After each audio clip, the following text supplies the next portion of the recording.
Good morning students. अपन लोग आज उल्टे बांस बरेली चल रहे हैं। कल अपन लोगों ने 1909 के अधिनियम की विशेषताएं देखी थी। आज अपन लोग लेंगे 1909 के अधिनियम को लाए जाने के पीछे जिम्मेदार कारण क्या थे, क्योंकि इससे पहले भी 1892 का एक सुधार अधिनियम लाया गया था और उस 1892 के सुधार अधिनियम के माध्यम से ये कहा जाने लगा कि इससे भारतीयों को काफ़ी कुछ प्रदान किया गया है। भारतीयों की आशाओं को, उम्मीदों को पूरा करने की कोशिशें की गई हैं, लेकिन जो व्यावहारिक स्थिति थी वो ऐसी नहीं थी। 1892 का जो सुधार अधिनियम था वो एक तरीके से शो बिजनेस था, दिखावा मात्र था, जिसमें सब्सटेंशियल रूप में, वास्तविक रूप में, धरातल के रूप में उन्हें कुछ भी दिया गया नहीं था। अब इसमें अपन ले रहे हैं कि वो कौन से कारण थे जिसकी वजह से 1909 का अधिनियम लाया जाना ब्रिटिश सरकार के लिए अनिवार्य हो गया था। सबसे पहले तो यही सवाल उठता है कि 1909 के अधिनियम को एक दूसरे और नाम से भी पुकारा जाता है और वो है मॉर्ले मिंटो अधिनियम। इसको मॉर्ले मिंटो अधिनियम कहे जाने के पीछे क्या कारण था? वो ये कि इसके जन्मदाता भारत सचिव मॉर्ले और गवर्नर जनरल लॉर्ड मिंटो थे, जिनके नाम पर इसे मॉर्ले मिंटो सुधार कहा जाता है। 1909 के भारतीय शासन अधिनियम के पारित होने के पीछे जो सबसे पहला कारण हमें दिखाई देता है वो ये कि 1892 के सुधारों से भारतीयों को बड़ी जबरदस्त निराशा थी, असंतोष था, और इस असंतोष और इस निराशा के पीछे जो सबसे बड़ा कारण था वो ये था कि व्यवस्थापिका सभा केवल एक डिबेट प्लेस बनी हुई थी, एक वाद विवाद स्थली बनी हुई थी। सरकार के निर्णयों पर उसका किसी भी प्रकार का प्रभाव नहीं था। दूसरा जो रिलक्टेंट एलिमेंट था इसमें वो ये था कि निर्वाचन की व्यवस्था एक दिखावा मात्र थी। परिषद में जो एक्स्ट्रा नॉन ऑफिशियल मेंबर्स थे, जो अतिरिक्त गैर सरकारी सदस्य थे, उनकी वृद्धि एक नाम मात्र की वृद्धि थी, जो मात्र आंसू पोंछने का एक प्रयास था। इसी प्रकार से परिषद के कार्यों और अधिकारों के ऊपर अनेकों प्रकार के प्रतिबंध लगा दिए गए थे, जैसे सदस्यों को बजट पर वाद विवाद करने का, सरकार से प्रश्न पूछने का अधिकार तो था, लेकिन उन्हें सरकार से पूरक प्रश्न पूछने का अधिकार नहीं था। बजट के विभिन्न मांगों के ऊपर वोट देने का अधिकार नहीं था। अध्यक्ष सदस्यों के द्वारा प्रश्न पूछते जाने को रोक सकते थे। इसी प्रकार से विधायिका सभाओं का भी कार्यपालिका पर नियंत्रण नहीं के बराबर था। तो ऐसी स्थिति में ये जो खामियां थीं, इन खामियों की वजह से 1892 का जो अधिनियम था वो भारतीयों के लिए बहुत ही निराशाप्रद था। भारतीय राष्ट्रीय कांग्रेस ने अपनी मांग को मनवाने के लिए तथा पुनः सुधार लाने के लिए आंदोलन शुरू किया, लेकिन ब्रिटिश सरकार के द्वारा किसी भी प्रकार का सहानुभूतिपूर्ण एटीट्यूड नहीं अपनाया गया और स्वाभाविक था कि देश में इससे राजनीतिक असंतोष और अशांति फैलने लगी, जिसको दूर करने के लिए ब्रिटिश सरकार के पास अब शासन में सुधार करना लाजिमी हो गया था। दूसरा जो मुख्य कारण हमें देखने को मिल रहा है वो है नेशनल कैलेमिटीज का होना, इन्फ्लुएंस ऑफ नेशनल कैलेमिटीज, राष्ट्रीय प्राकृतिक आपदाओं का प्रभाव। भारतीयों में अंग्रेजी शासन के विरुद्ध असंतोष की ज्वाला को भड़काने के जो तत्व थे उसमें ये अकाल और प्लेग ने एक रुद्र रूप धारण कर लिया, आग में घी डालने का काम किया। 1996, 1997 का अकाल इतना भीषण था, इतना विस्तृत था, इतना भयंकर था, जिसमें हजारों लाखों लोगों की जानें गईं। इसी बीच बॉम्बे में अनावृष्टि के कारण बहुत ही खतरनाक अकाल पड़ा और सरकार के द्वारा जनता की सहायता के लिए जो कदम उठाए गए वो ऊंट के मुंह में जीरे के समान थे। दूसरी बात, ब्रिटिश सरकार ने इन सारी समस्याओं को जिस प्रकार से हैंडल किया वो भारतीयों के लिए बड़ा ही अमानवीय, शर्मनाक और क्षोभनीय था।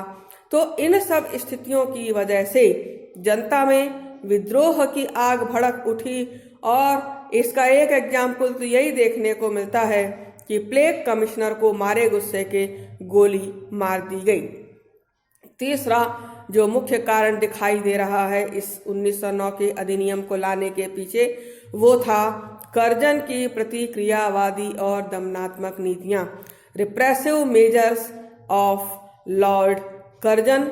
लॉर्ड कर्जन का जो शासनकाल है वो भारत में रिप्रेसिव मेजर्स के लिए, दमनात्मक नीतियों के लिए, भारतीयों के प्रति अपमानजनक व्यवहार के लिए जाना जाता है और उसके इस दंभी व्यवहार ने भारतीयों में घोर निराशा, नाराजगी, गुस्सा पैदा किया।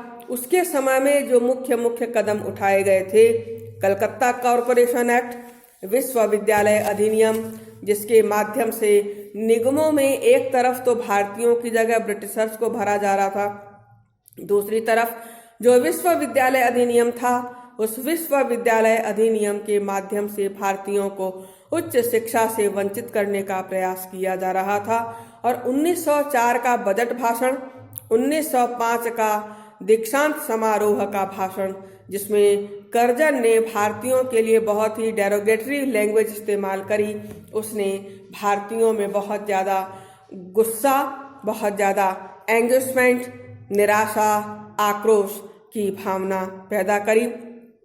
रही सही कसर 1905 में बंगाल के विभाजन ने पैदा कर दी।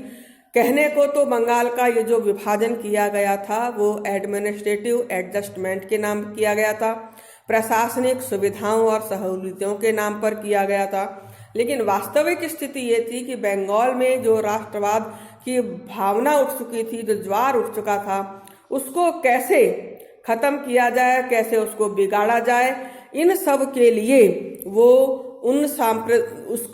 उसने बंगाल का विभाजन किया। और इस बात को भारतीय मान चुके थे कि यह सब उसने राष्ट्रवाद की भावना को कुचलने के लिए यह बंगाल का विभाजन किया है। इस बंगाल के विभाजन के अगेंस्ट में पूरे भारत में जबरदस्त विद्रोह उत्पन्न हुआ और इसको स्वयं लॉर्ड मॉर्ले के द्वारा एक्सेप्ट किया गया और कहा गया कि कर्जन की नीतियों में उदारवादी सिद्धांतों की अवहेलना, महारानी विक्टोरिया की घोषणा का उल्लंघन, भारतीय नैतिकता के लिए घृणास्पद शब्दों का प्रयोग, बंग भंग जैसे कदमों ने लॉर्ड कर्जन ने शासनकाल को अत्यंत अलोकप्रिय और क्रांतिपूर्ण बना दिया था।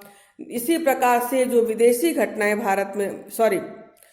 अब्रोड में घट रही थीं, उन विदेशी घटनाओं ने भी भारतीयों में एक नई भावना पैदा करी कि 1896 में छोटे से अबिसिनिया ने इटली को हरा दिया, 1905 में जापान ने रूस को हरा दिया।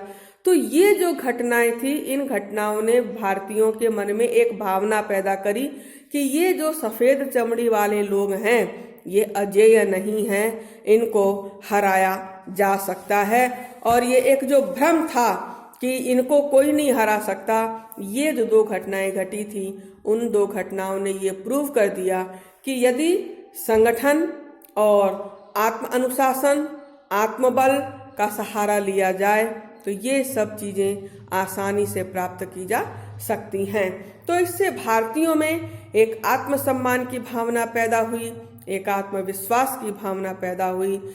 इसी प्रकार से हम नेक्स्ट जो रीजन ले सकते हैं वह है विदेशों में भारतीयों का अपमान। दक्षिण अफ्रीका, फिजी, कनाडा में भारतीयों के साथ दुर्व्यवहार किया जा रहा था।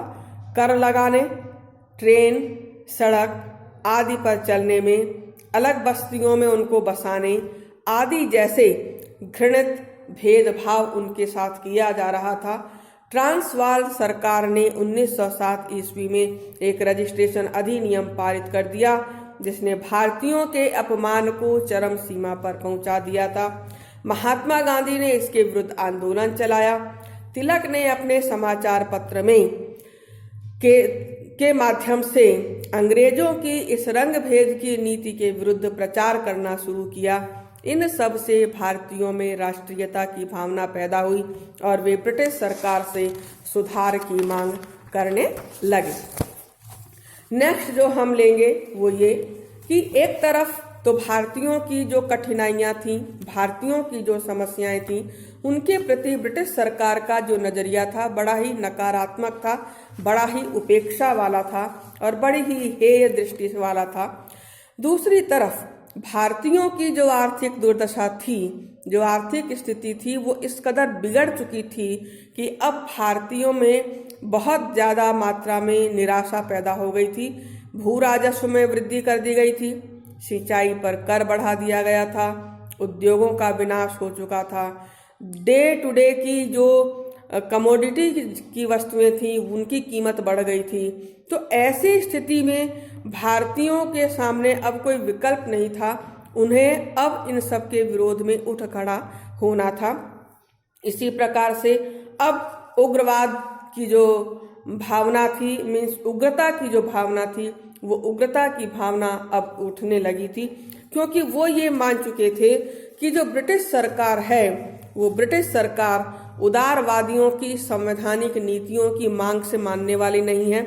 इसीलिए उन्होंने उदारवादियों की नीति को भिक्षावृत्ति की संज्ञा दी और ये माना कि संगठन शक्ति, आत्मनिर्भरता और सरकार के विरुद्ध सबल आंदोलन की जो भावना है वह यदि सकारात्मक रूप में उठाई जाए तो वो सफल हो सकती है।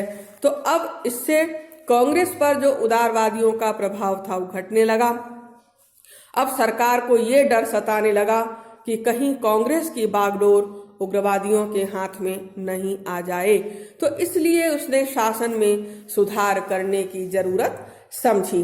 अब कांग्रेसी खुद भी स्वयं मांग करने लगे कि अब 1892 का जो अधिनियम है उसे अब बदला जाए और ये अब कहा जाने लगा कि जो भारत का शासन है वो भारतीयों के हित में ही होना चाहिए।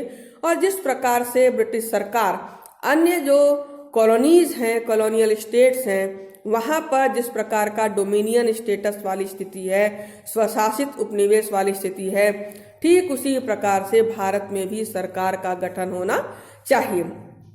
कांग्रेस अध्यक्ष गोखले के द्वारा ये मांग की गई कि प्रांतीय और केंद्रीय विधान परिषदों के द्वारा सुधार लाया जाना चाहिए। तो ऐसी स्थिति में अब ब्रिटिश सरकार ये मानस बना रही थी कि धीरे धीरे इनके लिए कुछ सुधार लाए जाने अनिवार्य हो गए हैं। नेक्स्ट जो कारण हमें दिखाई दे रहा है वह है सांप्रदायिकता का उदय। 1905 में बंगाल के विभाजन की जो घटना हुई उससे ये तो स्पष्ट हो चुका था कि राष्ट्रीयता के प्रवाह को रोकने के लिए अंग्रेजों ने फूट डालो और शासन करो की नीति को अपनाया और इसके लिए उन्होंने मुसलमानों को प्रोत्साहित करके भारतीय राजनीति में सांप्रदायिकता का बीज बोना शुरू कर दिया। लॉर्ड मिंटो के निजी प्रोत्साहन पर हिज हाइनेस सर आगा खां के नेतृत्व में मुसलमानों का एक शिष्टमंडल वायसरॉय से मिला और आगामी सुधारों में मुसलमानों के लिए जातीय प्रतिनिधित्व की मांग की।